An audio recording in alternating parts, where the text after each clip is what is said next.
আগের দিন অনেকেই আমাকে বলেছিলেন হোয়াইট সস পাস্তার রেসিপি শেয়ার করতে। তবে আজকে হোয়াইট সস পাস্তা না, আমি যেভাবে স্ট্রিট স্টাইল নুডলস বানাই সেটাই আপনাদের সাথে শেয়ার করে নেব। আমাদের কলকাতার স্ট্রিট স্টাইল চাউমিন কিন্তু আমার মনে হয় না বাইরের দেশে অতটাও পাওয়া যাবে বলে।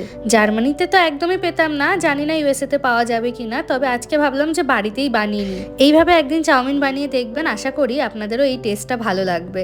এখানে প্রথমেই চাউমিন সিদ্ধ করার জন্য আমি জল গরম বসিয়ে নিয়েছি, আর জলের মধ্যে দিয়ে নিয়েছি পরিমাণ মতো নুন, ভিনিগার এবং একটু রিফাইন অয়েল। তেল দিলে চাউমিনটা কিন্তু একদমই একে অপরের গায়ে লেগে যায় না, সেই কারণেই একটু তেলটা দেওয়া।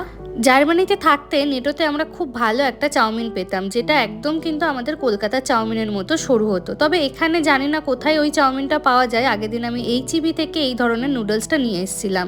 এটা অনেকটা ওই স্প্যাগেটির মতো, তবে স্প্যাগেটির থেকে তুলনামূলক সরুই হয়। ইউএসের এই বাড়িতে আজকে নিয়ে আমার 2 দিন চাউমিন রান্না, তবে এখনও আমার কোয়ান্টিটিটা বুঝতে একটু সমস্যা হচ্ছে। আস্তে আস্তে কয়েকদিন রান্না করতে করতে আবার সবকিছু বুঝে যাব। এখানে আমি রান্না করতে করতে আবার অভিজিতের সাথে একটু কথাও বলছিলাম। ব্যাস, চাউমিনটা এবার দিয়ে ঢাকা দিয়ে দিচ্ছি। এবার এটা ওর মতো সিদ্ধ হতে থাকবে। আজকে কিন্তু আমি চিকেন চাউমিন রান্না করব, সাথে দেবো অনেক রকমের ভেজিটেবলসের মধ্যে রয়েছে ক্যাপসিকাম, ব্রকলি, বিনস এবং গাজর। আর এইদিকে আমি চাউমিনের লঙ্কা দেওয়ার জন্য লঙ্কাগুলো ভালো করে কুচি করে নিচ্ছিলাম।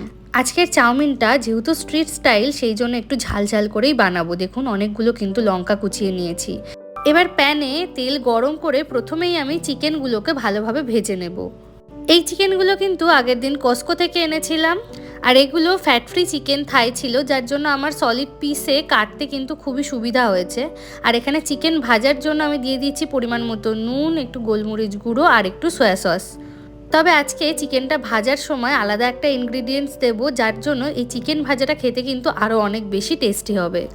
এই যে দেখুন, এই চিকেনের মধ্যে আমি দিয়ে নেব একটুখানি হানি। এই হানিটা দেওয়ার জন্য কিন্তু চিকেনগুলো আরও অনেক বেশি টেস্টি এবং জুসি হবে। সবটা দিয়ে ভালো করে নাড়াচাড়া করে আবারও বেশ খানিকক্ষণ ভেজে নেব। ওদিকে চিকেনটা ভাজা হতে হতে আমি আবার পেঁয়াজ কেটে নেব চাউমিনের জন্য। কস্কো থেকে আনা এই পেঁয়াজগুলো সাইজে এতটাই বড় হয় যে অর্ধেক দিলেই একটা তরকারিতে প্রায় কাজ চলে যায়। এখানে চাউমিনেও আমি অর্ধেক পেঁয়াজই আজকে ইউজ করব, বাকিটা টিফিন বক্সে করে আবার ফ্রিজের মধ্যে রেখে দেব। ব্যাস, এখানে চিকেনগুলো ভাজা হয়ে গেছে খুব ভালোভাবে। অভিজিৎ এখানে আমাকে চিকেনগুলো তুলতে হেল্প করছে, আর আমি ওদিকে অ্যাকচুয়ালি পেঁয়াজ কাটছিলাম। এই ফ্রাইড চিকেনগুলো শুধু খেতেও এত টেস্টি লাগে যে চাউমিনে দেওয়ার আগেই কিন্তু আমাদের এই ফ্রাইড চিকেন যতবারই ভাজি না কেন অর্ধেক শেষ হয়ে যায়। চাউমিনের জন্য আমি পেঁয়াজটা একটু রাফলি কেটে নিচ্ছি।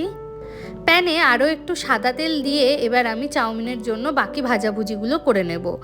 তেল হালকা গরম হলেই আমি প্যানে দিয়ে দেব আগে থেকে কুচি করে রাখা লঙ্কা এবং